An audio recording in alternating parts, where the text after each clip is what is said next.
Did you know a gangster survived 11 assassination attempts and became more famous than Hollywood stars? Mickey Cohen ruled Los Angeles in the 1940s, cruising in his bulletproof Cadillac, wearing custom $1,000 suits.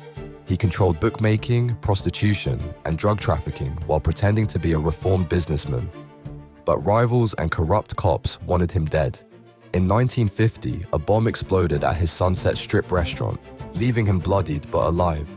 Gunmen ambushed him outside his haberdashery in broad daylight. He walked away.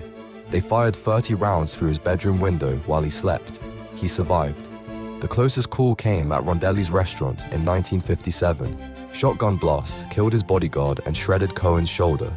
He only lived because he bent down to read the dinner menu at the exact moment. After surviving all those bullets and bombs, what finally brought him down? Tax evasion. The most dangerous gangster in LA was defeated by paperwork.